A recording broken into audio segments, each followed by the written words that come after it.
because as constant listeners know, I am very fascinated with new technology, futurism stuff, Black Mirror type things. And there was a couple of stories that came across my desk recently that seems like we are really heading full bore in this direction. So the thing that I want to talk about is the concepts of deep fakes. And if you're unaware of deep fakes, don't Google it, because you'll find some really crude pornography type stuff, I'm sure, if you look up deep fakes. But it's essentially the idea of superimposing somebody's face, recreating somebody's face over someone else's. You see it been done in movies and TV.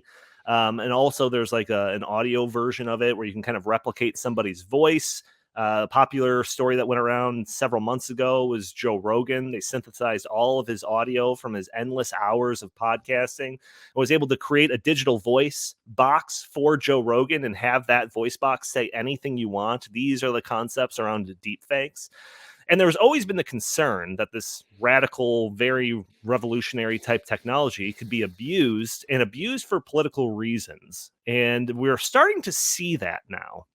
So the first thing that I want to bring up is Paul Vallas. So here in the Chicagoland area, you've heard Chris talk about this. There was a fairly contentious election recently for Chicago mayor between Brandon Johnson and Paul Vallas. Paul Vallas, both of them being liberal, but Paul Vallas being a little bit more on the conservative side of that spectrum. And in the heat of this pretty close election, there was a tape that got spread around on Twitter that made Paul Vallas seem less palatable to your average voter. So, Andy, if you have that police deepfake video queued up, go ahead and hit play on that. These days, people will accuse a cop of being bad if they kill one person that was running away. Back in my day, cops would kill, say, 17 or 18 civilians in their career, and nobody would bat an eye. So this is audio, supposedly, of Paul Vallas saying this very seemingly crude thing about how, like, oh yeah, back in this day, police would kill civilians all the time and no one would care. And it was being spread around saying, like, wow, look at this. This guy's radical. He's not going to hold police accountable and all of that. Well, it turns out that was fake. That was not his real voice. That was not even selectively edited. That was a deep fake voice generated of Paul Vallas with the sole intention of making him look bad.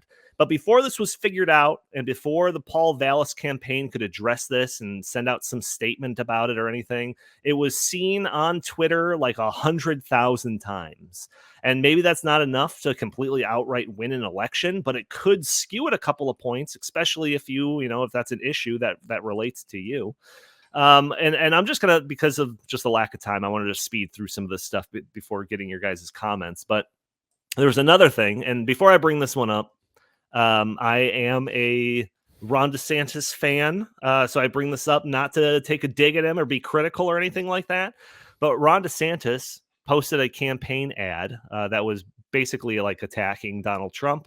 And in it, they used AI generated artwork showing Donald Trump like literally embracing Fauci, right? And it was basically saying that, like, oh, he doesn't have any good judgment. Look, like in the background, you got a picture of him like hugging Fauci. It was a fake computer generated, AI generated image that they used in this campaign to make Trump look bad. Jim, what do you think? I mean, I just imagine that, a Joe Biden that's running off of supercomputers is going to be a little bit more effective out there on the campaign trail than the current guy that we got not even able to walk on a stage without tripping over a sandbag.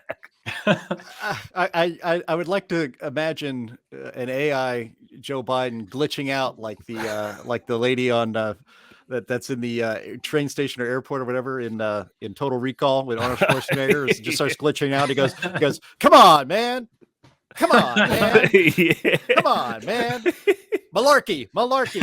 And so it will eventually be exposed. But, look, that's fine. It's actually something to worry about for sure. And I think actually I am prepared. And I think a lot of people in America are prepared to not take everything they see at face value. Again, there's the CNN watchers and the MSNBC watchers who just take everything that they hear at face value. I take virtually nothing at face value. I didn't take these charges No, against Trump at face value.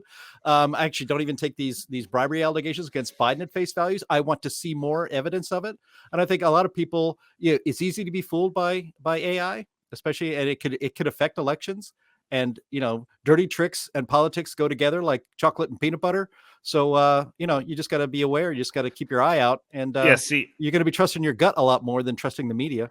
Yeah, well, see, and I think that's actually a good point that you bring up, but I'm going to take it into a more cynical direction because I think that this is going to give people, once this becomes more of a thing, this is going to give more people a license to discount reality or believe in myths. So I think like the divisiveness that you see between like the left and the right now is going to get like even wider. Because they'll be like, oh, here is proof of Donald Trump, saying this thing. And it's just like, the people that want to believe one side of the narrative just won't believe it, even though it's real or even though it's fake. And the people that want to believe it will believe it, even though it's fake, So I don't know. I think it's going to even make things even more divisive. No, Justin, we are already 3 minutes long. I'm going to give you a final word on this. What do you think about all this? So I have so much that I could say about this, but what I think guaranteed, this is regardless of what the sort of long-term issue is with this and how big of an issue it is over a long period of time. I think almost guaranteed there will be at least one extremely important sort of nation changing in a way moment that this kind of technology will create. Like it will create a crisis at least one time.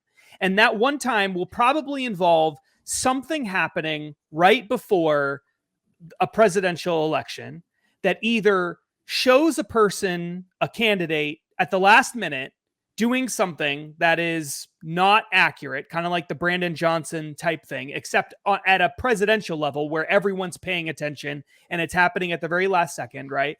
And it swings the election one way or the other. Or the opposite, like a Hunter Biden situation where something comes out that is a real video or real audio of a person talking, and it comes out right before, and all of the social media and all the mainstream press or whatever, especially if this is about a Democrat, comes out and says, nope, that isn't true. That's not real. And the candidate just denies it and says, nope, that's not me. I didn't say that. Or that's a deep fake. And if the press all says it's a deep fake and the candidate says that's not real, that will be the narrative and people will believe it. And then later on, we'll find out, no, actually, it'll take a year, but we'll find out later on, no, that was real footage. And by then, it doesn't matter. It's too late. We've moved on. Guys, do not listen to the Emma Tank podcast. It is a dangerous show of dangerous men with some dangerous malarkey, and I do not stand for it. All right, where's my Vice President, Condoleezza Rice?